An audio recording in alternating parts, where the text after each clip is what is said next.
Now, I have read your book entitled The Rise and Fall of the House of York. It's fantastic. It's full of bombshells. Just give our readers some of the biggest bombshells.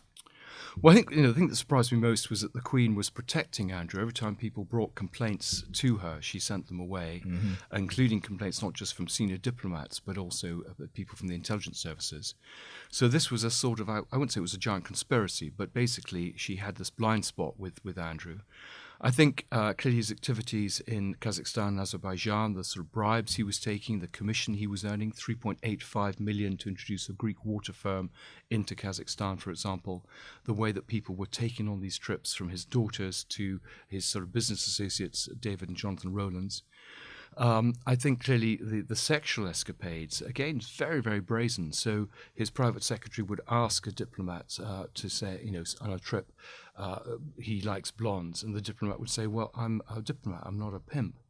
But there were a lot of prostitutes brought to him. I mean, the famous episode, as you mentioned, is in Thailand, but I'm sure there are many others, where he went through 40 prostitutes on one 4-day trip, paid for by the taxpayer, and then swapped them with an Arab prince. He also managed to take his Thai girlfriend, Sonia Cooling, who's an actress, well-known actress there, on these official trips, for example, when he went to Chiang Mai. So he was very, very open about it. Everyone knew about it, and nothing was said. And I'm amazed the secrets have remained, as long as they have. Of course, people are now coming out of the woodwork, telling all sorts of stories. And I think a lot of the people who talk to me, the senior naval officers, for example, because they were exasperated by the way he'd been protected and felt this story needed to come out. I go around lecturing at literary festivals, and that's very much Middle Britain. These are retired army colonels and people, and they're appalled by the way they behaved. And I speak as a monarchist. I want the monarchy to survive, but not if it's going to be corrupt like that. So essentially the Queen did cover up. She covered up for him every single time. Yes, I mean, every time he was quoted in some Epstein cat scandal, she gave him the Knight of the Garter or made him an honorary vice admiral or insisted he sit beside her in the car going to Balmoral. And everyone thought, well, actually, maybe he is innocent. Maybe there's no truth to these allegations. But I went into this with a very open mind. I'm a trained historian. And it's very clear that Virginia Giuffre was telling the truth. Everything she says backs up. And everything that Andrew and indeed Sarah Ferguson have said are lies. And that, of course, has now been proved with subsequent leaked emails and other information. So Andrew liked blondes. He essentially asked his hosts to act as pimps, and he liked the lavish lifestyle. That would tie in perfectly with his relationship with Jeffrey Epstein. Yes, exactly. I mean, they both had an interest in making money and girls, and you could throw in Trump to that and add the golf bit. And what Epstein provided for Andrew was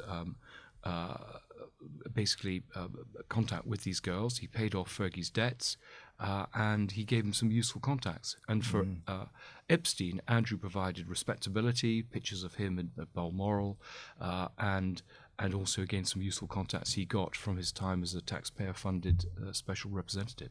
You said before that Epstein and Andrew had some sort of sexual rivalry. Can you explain a bit more about that? Yes, I mean, I think what was really weird about Epstein is he got a kick from the fact that Ghislaine Maxwell, his girlfriend, was also sleeping with Andrew. And then one of the weird things is that Andrew was providing some of his ex or current girlfriends to Epstein, who was actually basically farming them out to well-known people, including a well-known resident of Florida. Okay. When you say Andrew's exes, are we suggesting that Fergie was one of these exes? No, ex-girlfriends. Ex-girlfriends. So I think I'm safe. There are so many of them that no one's going to be identified. Okay. And how did Andrew first come into contact with Virginia Giuffre? Well, I think he ordered her out of a book in the way you might order a Domino pizza. And there was this book that was circulating among all these rich and powerful men who were kind of being provided with women or girls. And my understanding, and this has come out from Laura Burns' research, who's a Panorama producer, but also from stuff I've heard elsewhere, that, they just had an order form, in effect. Because it doesn't really make sense. Why would Virginia Giuffre be brought just by chance to London just in case Andrew would like her? He picked her, and she fitted the mold. She was blonde, and she was young. So, I mean, this is where the sex trafficking sort of allegations, I think, have some validity. Okay. And the now infamous photo of Virginia with Andrew and Epstein and Ghislaine Maxwell, Andrew says it's photoshopped and that he'd never met the woman before. Well, we have plenty of evidence of her being seen with Virginia Jeffery from witnesses and tramp and indeed on the island. We also have, I mean, they couldn't Photoshop things at the time. The story is that she literally brought over a bookcase and showed it to Sharon Churcher, the journalist. I actually talked and actually know very well Sandra White, who was the minder sent down to take care of Jeffrey, because when she was doing these interviews, she had a young family, and Sandra did quite a lot of that as well. She saw the photo be handed over. It's been authenticated by a whole series of experts. Andrew didn't challenge it at the time, because we know that when the story broke, he tried to discredit Jeffrey. It was only later he tried that trick.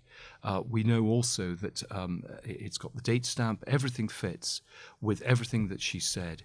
We've got plenty of people who saw that picture at the time. So her boyfriend at the time, Tony Figueroa, her best friend, Caroline Andriamo, her father, Sky Roberts, Sandra saw it, as well as Sharon Churcher and Michael Thomas, photographer.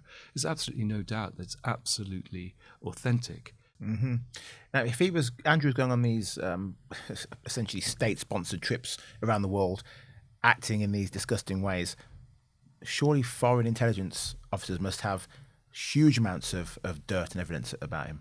Yeah, well, one of the things is that they do honey traps, and Andrew was a classic person who walked into all this. So wherever he went, girls were provided. It might be a translator, it might be a secretary, it might be going to a nightclub and just picking up girls behind the scenes. I mean, that's how a lot of the nightclubs, for example, in Kazakhstan operated. I mean, they're basically pick-up joints. So we know, I mean, not just from a whole series of testimonies that there's compromat, for example, in Russia. So Tim Riley, who's a Cambridge academic, told me that.